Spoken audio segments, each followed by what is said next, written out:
Telugu మ్యాట్రిమోనీకి thanks చెప్పాలి. 26 ఏళ్ల క్రితం ఇదే తెలుగు మ్యాట్రిమోనీ ద్వారానే వేళమ్మకి పెళ్లి చేశాం. పెళ్ళంటేనే తెలుగు మ్యాట్రిమోనీనే.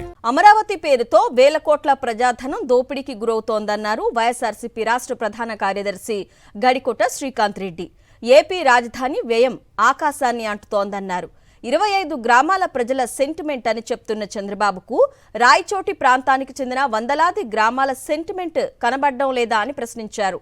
కొత్తగా ఆవిర్భవించిన ఊర్లు, పట్టణాలు, నగరాలకు మౌలిక వసతులు కల్పించలేని చంద్రబాబు గ్రాఫిక్ అమరావతిని చూపించి అందర్నీ భ్రమలో పెడుతున్నారని విమర్శించారు. అన్నమయ్య జిల్లా సంబేపల్లి మండలం నారాయణరెడ్డిపల్లిలోని జగనన్న కాలనీని శ్రీకాంత్ రెడ్డి సందర్శించారు. కాలనీ మౌలిక వసతులపై ఆరా తీశారు. రాష్ట్ర ప్రజలంతా కూడా ప్రతి ఒక్కరికి కూడా నివాస స్థలం అనేటువంటిది ఉండాలా, సొంతిల్లు అనేటువంటిది ఉండాలా, అది మహిళ పేరుతో ఉండాలా అని చెప్పి 30 లక్షల పట్టాలు ఇచ్చినటువంటి గొప్ప నాయకుడు జగన్మోహన్ రెడ్డి గారు. రాష్ట్ర వ్యాప్తంగా విధ్వంస ప్రభుత్వం ఏం చేయలేదని మాట్లాడేటువంటి వాళ్లకు ఇది చూసి ఒక్కసారి మీరు నిజాలలోకి రండి.